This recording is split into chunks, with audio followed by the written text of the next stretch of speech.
Hello, Kapowians! Comics, cartoons, and collectibles is what we're about here, and if you're watching this, I would say you are too.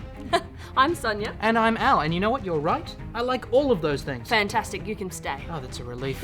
Okay, now once again, we are back here at King's Comics, and today we're going to be looking at The Massive and also Lost Dogs. Plus, local artist Catherine Dyhin will be along to talk about her work in comics. Yes, and Ray will be here looking at Superman versus the Elite, which is a new DC animated feature. Yes, we have some very interesting things to say about this. Do you indeed? We do indeed. Okay, well before that, let's have a look at Batwoman Hydrology.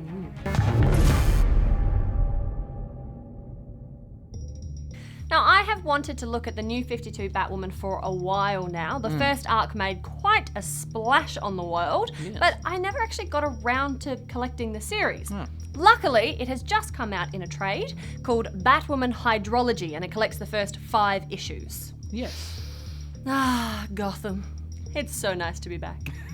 Yes, but it is a slightly different Gotham from the one that It we're is. actually that used to. I mean, J.H. Williams III, he seems to be taking a more supernatural take on Gotham than we've seen that much of. And I've never been that comfortable with stories that have done that in Batman, with that sort of supernatural element, but it actually works really well here. It really does, especially in combination with W. Hayden Blackman's artwork. Yeah. You know, every time Kate Kane pulls on that Batwoman red wig and heads out onto Gotham City, she kind of steps into this unreal, foggy, mysterious world of ghosts and werewolves and things that go bump in the night. Yeah, and I think it's the balance between that world and the real world that actually makes the supernatural elements fly in this one. Outside of when she's in uniform, Kate's life is actually pretty normal. Yeah, there's a certain visual disconnection between Batwoman and Kate Kane. You know, it's very different when Kate's dealing with the estrangement of her father or the burgeoning relationship between her and Maggie Sawyer. Yeah. And then when she suits up as Batwoman to head out into Gotham City and chase down a ghost that's stealing Gotham's children. Yeah.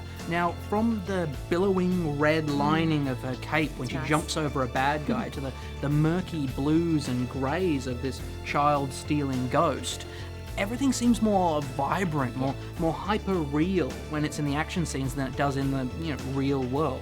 There is a duality to Kate Kane that I think the artist has captured really well. And I really like her as a character. I think she's been written with a very believable and natural voice. And honestly, I don't think you'd be able to accept all the supernatural stuff if the main protagonist wasn't credible. So I really like how that's been done. Yeah, no, I agree. And aside from all the ghost busting, I mean, she's also having to duck the Department of Extra-Normal Operations, the DEO, an organisation that has given the Dark Knight his own headaches in the past. So I think their involvement kind of hints at a larger conspiracy that maybe is going to come into play later, but for now it's mostly set up. I do like Cameron Chase though. I think she is really interesting. She's an agent for the DEO she's got this amazing hatred for any kind of super being and just will do pretty much anything to take them down and unmask them. So I think it's going to be very interesting to see how she and Kate Kane kind of bounce off each other later in the series. Sure, I mean, keeping to things that actually happen within this trade though, we do get a couple of cameos from Batman, but oddly enough, I was pleased that those were kept to a minimum. Yeah. I would prefer it if Batwoman was actually kept apart from the Bat family, you know? I kept her tackling this underworld under the underworld of Gotham. Just keep that solo. I think that would work better. Absolutely. Now, I am certainly going to keep reading this series. I think Batwoman is such an intriguing character. You know, she's written in such a way that even when she has her weaker moments, you never feel like she is a weak character. Yeah. She's been written with a beautiful voice where she can be cruel or distrustful or even destructive, but still incredibly compassionate. So I certainly am going to give this one a buy. Big ol' buy for Batwoman Hydrology from me. Yeah, now it's going to be a buy from me as well. I think this is a lovely little palate cleanser after the new 52 Catwoman. I mean, this is a strong, relatable female character. Yes. We've also got, we've got a nice creepy story. We've got sympathetic characters throughout. I hope this is going to continue in the strength that it has in this first 5. So yeah, big buy from me as well. Yay!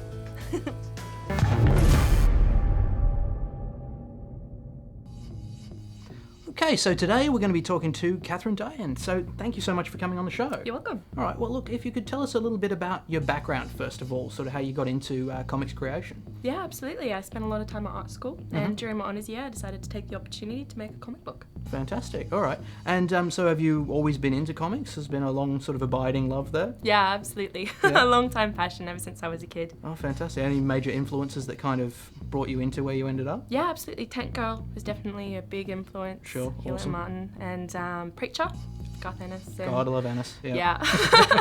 And probably Batman: The Killing Joke. Is a big one as well. Yeah. Nice. Okay, awesome. Now, your creation here we've got here, The Curly Adventures of Justice Beaver. Yeah. Now, so this is this something you were thinking about for a while, or just something that kind of came to you? Yeah, absolutely. Well, I obviously started with the honours concept. Basically, I've been dealing with femininity for a long time. It's been a big part of my visual output. Yeah. So I decided to start doing that through the comic book, which I think is a pretty good vehicle for discussing those kind of topics. Sure. So I just kind of went from there. All right, excellent. Would you be able to tell us a little bit about the story, about the character that we're looking at here? Yeah, absolutely. It's about a teenage girl who's a bit of a pop idol fan, and basically she has a bit of an accident, you know, kind of fate intervening, and then Right. she ends up having to question whether she's gonna destroy what she once loved because it turns out not to be what she thought it was. Ooh, interesting. Okay, great. Plans for the future. I mean, you've got this that you're working on at the moment, but do you see yourself pushing on into the comics further? Yeah, absolutely. I've got a few ideas for some further issues of Justice Beaver. Nice. You know, I'd love to see it on some shelves in the future. Sure. Absolutely. It's got to be the long-term goal. Yeah. Fantastic. How can people get their hands on a copy of Justice Beaver? Yeah, I've got my website, Yeah. so you can just order it through there. Fantastic. All right, so everybody should check that out. It's it's going to be fantastic. Well worth having a look at. And look, Catherine, thank you so much for coming on the show. You're welcome.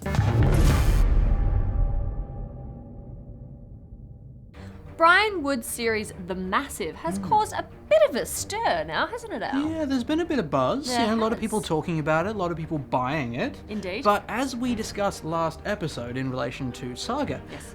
sales don't always equate to quality. No. So, do they in this though, Al? Well, that is the question, Yes, it isn't is. it? It Well, is. Let's have a look at it. Now, we've seen a lot of post-apocalyptic rather, stories over the last few years, many of them including zombies. But there are no zombies in The Massive. Now, Yet. in this case, well, We don't that's know. true. It may come to zombies later. But in this case, the cataclysm in question was a year-long series of global disasters that has left the world not a very nice place to live No. for those left alive. Indeed, it focuses on a group of extreme activists who crew a ship called Kapow, and they're looking for their sister ship, the Massive, and their friends that have gone missing.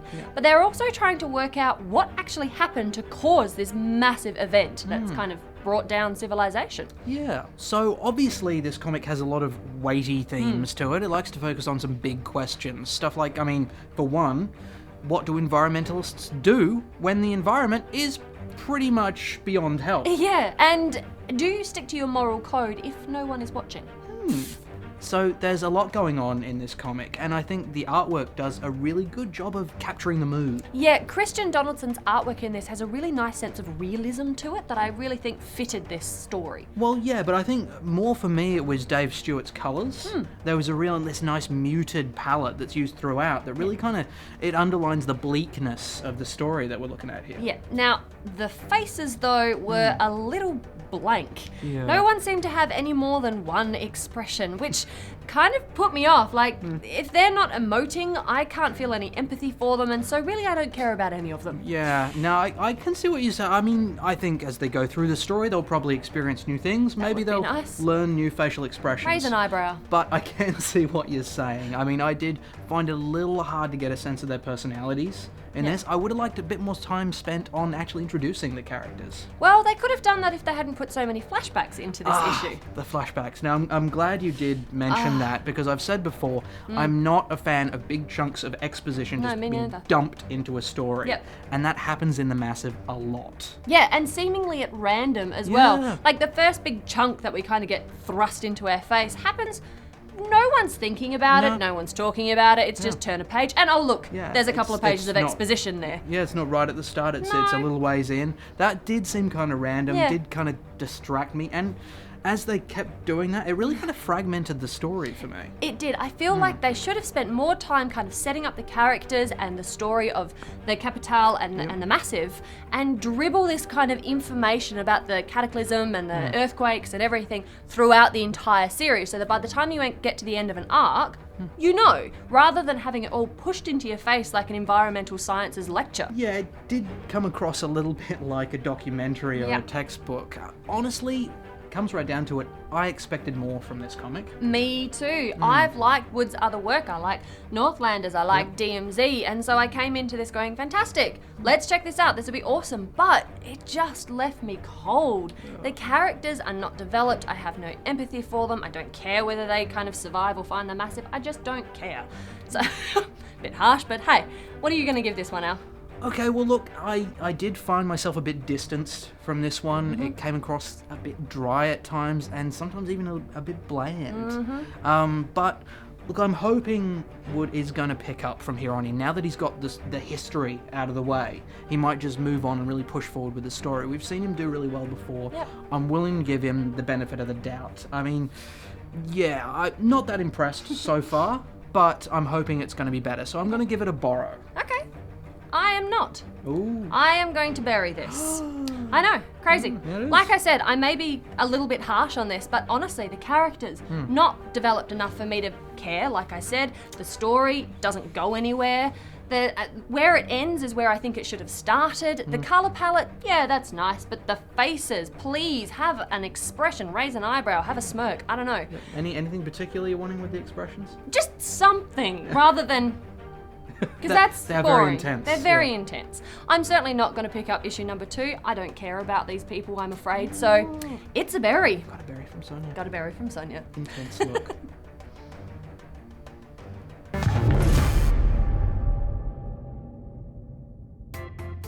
So Ray, tell us what you thought of Superman versus the Elite. Soups v Elite. All right, let's get into this. But before we do, I just wanted to say that it may contain some spoilers, so for those of you who want to turn away now, do so. The film is based on What's So Funny About Truth, Justice and the American Way, which is a comic released in 2001. The movie was adapted and written by Joe Kelly, who also wrote the comic it was based on, and is directed by Michael Chang. The plot?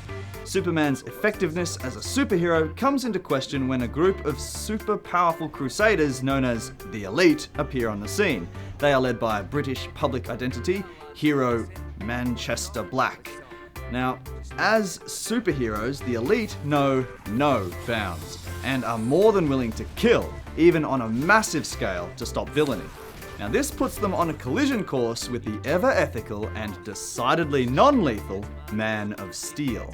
Look, he cops a lot of flack because he is all-powerful and yet he remains so morally sound. And a lot of people prefer to relate to someone who's a bit more flawed because, I don't know, this epitome of perfection is, I don't know, it's an ideal that's difficult to sort of live up to, and people get a bit tired of hearing that same old train, and I can understand that, but look, I also don't really appreciate the cynicism that goes along with that and, you know, at Superman. So, hey, you know, he's a good guy at the end of the day. Yes, but is he too good though?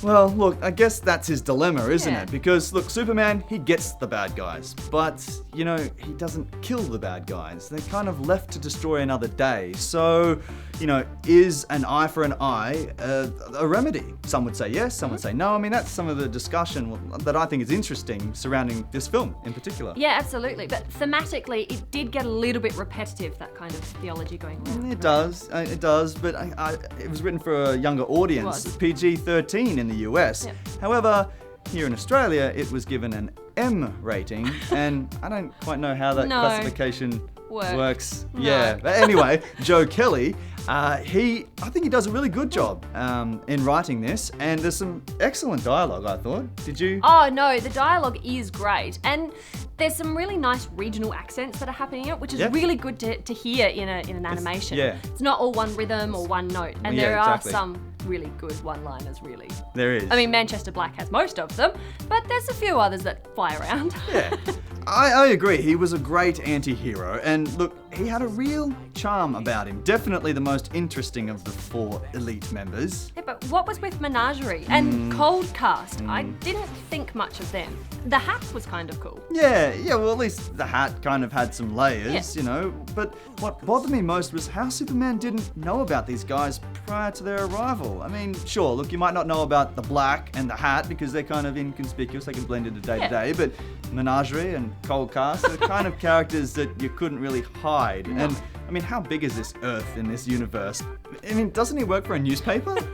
It's true, it's very true. And I also didn't think much of the voice acting for them either. No, I didn't actually either. And Robert Downs, who did the voice of Manchester Black, he sounded Scottish? Or, I mean, some people said he sounded Australian. No. I didn't really think he sounded Australian, but, you know, I think the performance itself was really good and varied and good pitch and variety and pace, all that sort of thing. But at the end of the day, my ear just wouldn't quite adjust to the sound. No, that accent just kind of wandered all over the UK, really. Yeah, it did. Which is really strange because he's got a huge voice acting kind of CV. He does. It's and massive. It's huge. It was crazy when I looked him up. And he's credited with overdoing 60 different dialects. Yeah. I'm not sure what happened to this one. Yeah, and me either. But the Superman, on the other hand, voiced by George Newbern, and Atomic Skull by D. Bradley Baker. Yep. Look, I thought they did good performances. They were really great, I thought. Yeah, they were good. They weren't great in my mind. They were just great? they were good.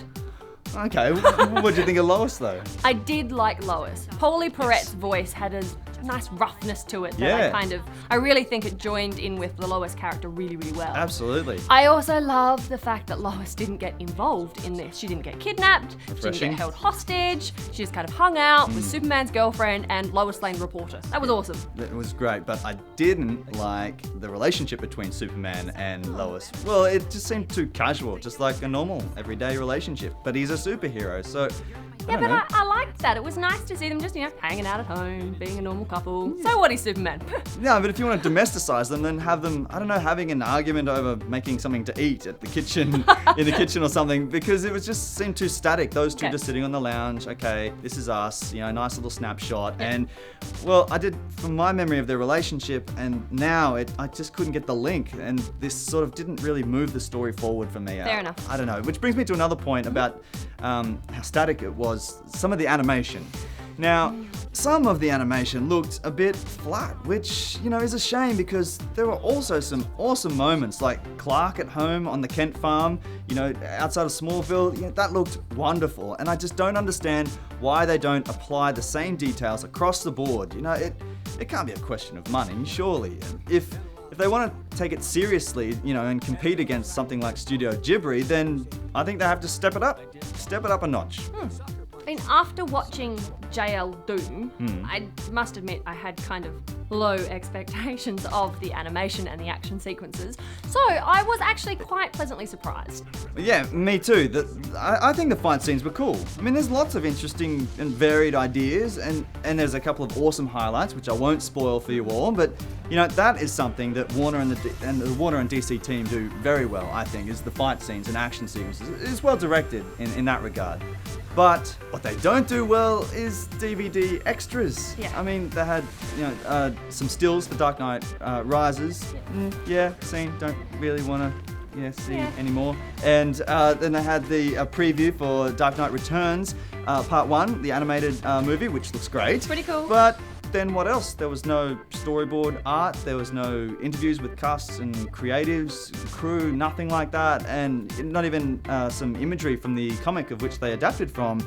And I don't know, give me a reason to buy and watch this DVD, please. Yeah. Give me another reason other than my interest in Superman. In Superman. Yes. Yeah. It was a bit slack, really, I have to say. Yeah, it was. I will admit it, I was pleasantly surprised by the animation. I kind of, I giggled a little bit. There's nothing groundbreaking about the story, but it's well plotted, it moves along nicely. It does. I like the fact that they used the Civil War with Bialia and Polokastani as a way of giving it a bit more scope, rather than just another big bad happening in Metropolis and Superman swoops in, Yes. But again, DC uses this Civil War, which appears to be going forever, a lot. I've seen it before, so again, nothing new there. Yeah. And Superman's constant talks about, we gotta find the goodness in humanity and we have to be nice to each other. And oh God, it just made me want Batman to swoop in, knock everyone unconscious and disappear without saying a word. That would have been quite funny, That would have actually. been hilarious. But it is the reason why I don't watch a lot of Superman animation. I just get his browbeating, it's all a bit much. I like what they're doing with Superman in the new 52. Yes. We're getting a bit more gritty, we're getting a bit Darker. darker. Yep, So it'll yep. be interesting to see if Warner DC do any of that kind of animation. Yeah. Give me a Superman who is a bit grittier and a bit rougher around the edges, not yet another Boy Scout Superman standing up for justice. So it's gonna be a borrow for me. It's Okay. not bad, Yep. but it's nothing spectacular. Yeah, well, I agree with most of that, and I'm also a little sensitive about watching things when I feel like there's an underlying agenda. Yeah. And, okay, so there's two imaginary Middle Eastern countries at war, and there's the discussion about who's going to play God, and, sort it all out for them. Okay, a bit hazy. But look, if moving beyond that, I think Joe Kelly establishes some other interesting concepts, such as, measuring retaliated force and capital punishment, and, those questions. Also moving forward, how do we move beyond the problem-solving issues or methods of the past in order to create a better place for all of mankind? That's interesting stuff. And yeah, also Superman, he goes to some dark places. He does. I think he does. Yeah, and I enjoy, as I'm sure the fans do, and you probably do, enjoy seeing him vulnerable. Yes. It just could have been pushed further. Just a bit more. Just a bit more. And so it's not a buy from me, but if I saw it sitting on Ben's shelf, I would ask to borrow it. So that's it. Excellent. I'm working on It it. didn't work. I'm Supposed working to on it. take off. I'm working on it.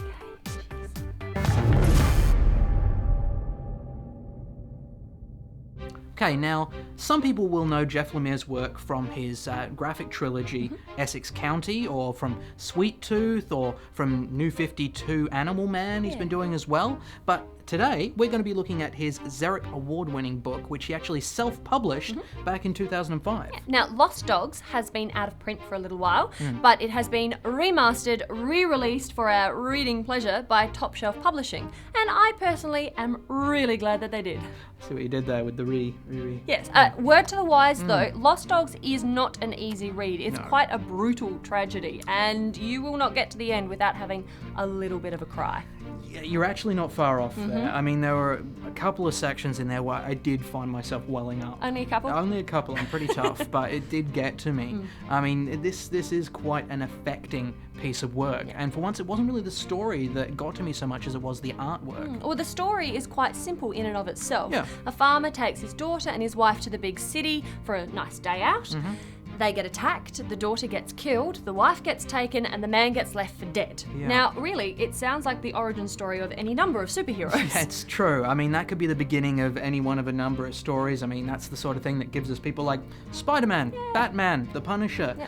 I mean, vigilantism and dead relatives kind of go hand in hand in comics, but this is not a revenge story. No, it's not. What I find really interesting is that the nameless protagonist in this, despite his size, like this guy has to be over 8 foot tall. Easily. He He's towers massive. over everybody else. Yeah. He actually is a real gentle soul who absolutely abhors violence. Yeah, I mean, in those moments when he's forced into violence, you can see on his face, I mean, he's more sad than he is angry. It's heartbreaking to see. It's that anguish on his face that's so well conveyed that really got to me in this one. Absolutely. Now, earlier you said that it was actually the artwork that affected you the most. So tell us a little bit about that.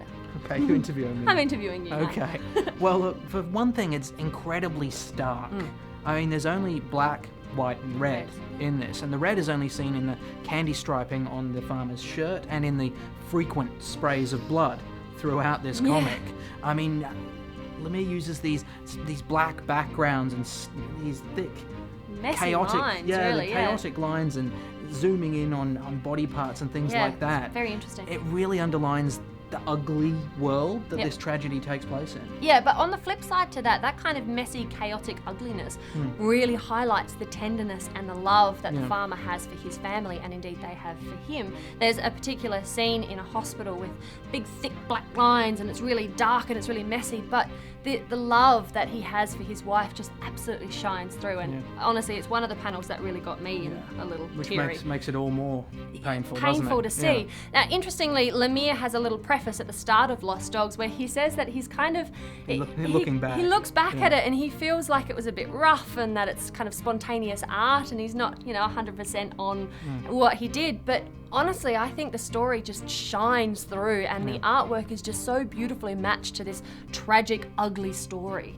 Look, I'm going to give this book a buy without any hesitation. I think it's a bold, brave, and heart-rending story, and I'm really glad to have read it. Definitely a buy. Yeah, absolutely. This is such a powerful story. And it's such amazing that this was one of the first things that Lemire ever published. And there was only one other thing, kind of an anthology that he had before Lost Dogs. So it just goes to show that this guy, he started brilliantly and he's just carried on to this amazing career, which I personally am quite excited to keep reading and see what else he's going to be capable of. So yeah, Lost Dogs for me, definitely a buy, but just have something really nice and happy to do afterwards. You'll cry. I did. You did.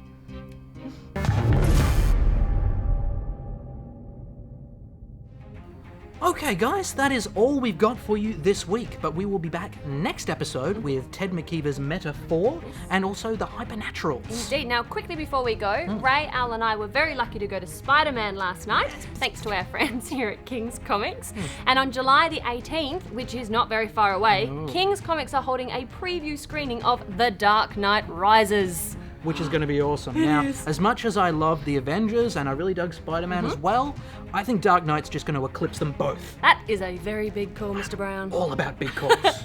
Now, if you're Sydney-based and you want to join us and King's at The Dark Knight Rises, jump onto our Facebook page or King's page and book your tickets. Do it soon. Now, it is a midnight screening, but, I mean, come on, it's Batman. It's like breakfast for him. It's perfect. You know, it's perfect. Look, so get onto that. We look forward to seeing you there, and we will, regardless, see you next week. Absolutely.